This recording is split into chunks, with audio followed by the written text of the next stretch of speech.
Hello, my name is Sydney Dearman, and my group and I decided to discuss the topic of diabetes. What is diabetes? Diabetes is a condition that happens when your blood sugar, aka glucose, is too high.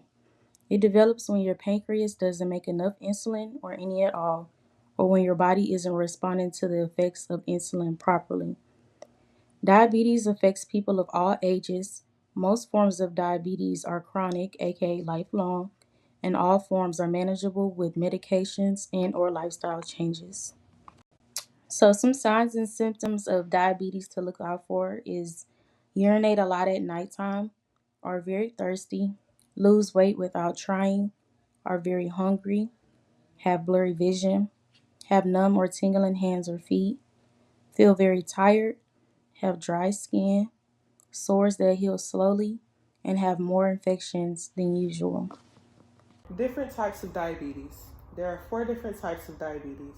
The exact cause for each type of diabetes is unknown, but there are different factors, modifiable or not, that can influence whether or not someone has diabetes.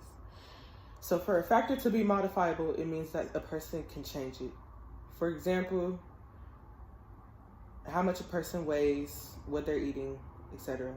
A non modifiable factor includes things like genetics. The first type of diabetes is type 1. It's an autoimmune reaction that destroys the cells in the pancreas producing insulin. Genes, viruses, and other environmental triggers can alter the chances of a person having type 1 diabetes. Type 2.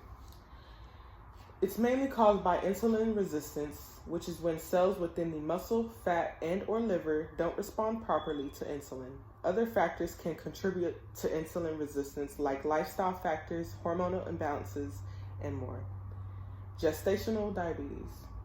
This is the type of diabetes that only occurs during pregnancy. Gestational diabetes is present when the placenta releases hormones that cause insulin resistance.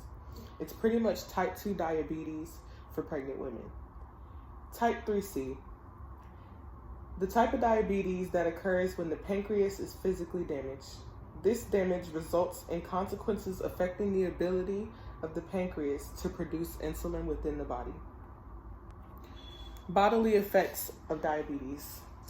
Diabetes can have differing effects on different people depending on the type of diabetes and all of the other existing factors for said person that may alter the disease. Some effects may be short-term and other effects may be long-term. Most damage to the body results from the ultimate damage to the nerves and blood vessels within the body. Outer body effects. Vision loss may be present due to the damage in the blood vessels surrounding the eyes. Hearing loss may be due to affected nerve signals that are traveling from the inner ear to the brain. There's an increased risk for foot ulcers and amputation due to reduced blood flow and damaged nerves in the feet. There's an increased risk for cavities and gum disease due to an increase in the harmful bacteria present in those persons with diabetes. Diabetes can also cause an increase in infection risk for skin and may alter the appearance of a person's skin. For example, dark marks might appear. Inner body effects of diabetes. There's an increased risk of heart attack, stroke, and heart failure due to damage of blood vessels.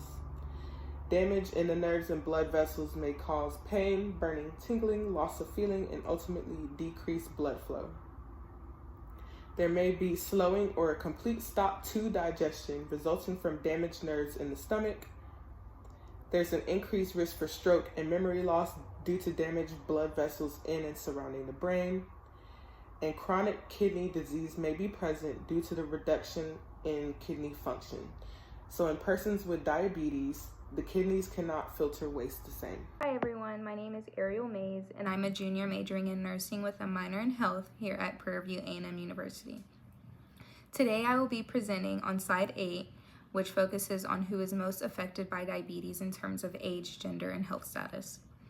First, I'll be starting with age. Type 1 diabetes is often diagnosed in children and young adults, while type 2 diabetes is more common in individuals aged 45 and older. However, due to lifestyle changes, Type 2 diabetes is increasingly being diagnosed in younger people, including teens and even children. Now moving on to gender. Men have a slightly higher risk of developing type 2 diabetes, partly due to fat distribution. Women, on the other hand, face unique challenges such as gestational diabetes during pregnancy, and their risk increases after menopause due to hormonal changes. Finally, health status is a critical factor.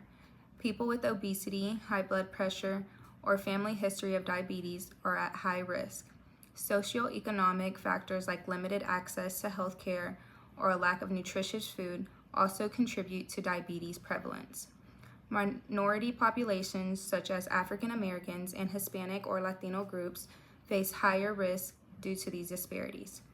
This information highlights the importance of addressing diabetes at multiple levels, from improving individual health to tackling systemic healthcare disparities.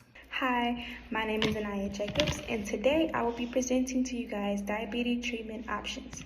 There are several courses of actions that can be taken when treating diabetes. Today I will highlight the key treatment options that most individuals use when it comes to treatment of type 1 as well as type 2 diabetes. Diabetes, however, general treatment option that I have found within my course of research and studying is insulin. Now I will list other treatment options. First, you have lifestyle modifications. This includes healthy dieting as well as exercising.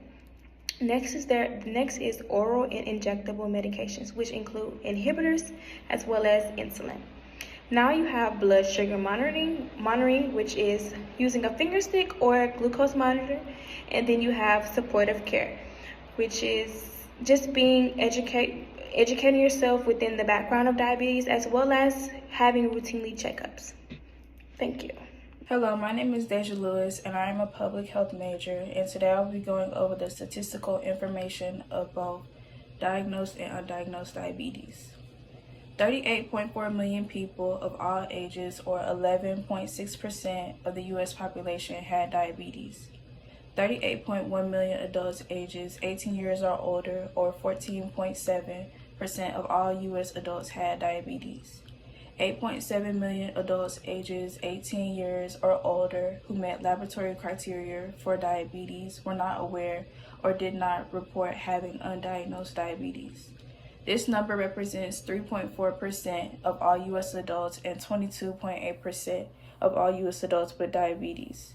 The percent of adults with diabetes increased with age, reaching to 29.2% among those ages 65 years or older. Statistical information on diabetes in the year 2024. 9.7 million adults have undiagnosed diabetes, 29.3 million adults have diagnosed diabetes, and 115.9 million adults have prediabetes. Okay, I am Noah Pollard, and I'll be covering a section of interesting facts regarding diabetes. So, one of the first points is that over 500 people worldwide have diabetes, and that estimate is expected to grow a lot within the next 20 years. Secondly, it is a misconception that animals can't get the same diseases we do, which is not true, especially with diabetes. Your everyday cat and dog can and do get diabetes, and there are signs to look out for when diagnosing them. Also, when it comes to blindness, diabetes is one of the leading causes of blindness in adults from the ages of 20 to 74. Another interesting fact is that one of the first documentations of diabetes was with the ancient Egypts. This was around 1500 BCE, and this was discovered in some of their ancient texts. And lastly, that there are over 200 million people worldwide who are unaware that they have the disease of diabetes.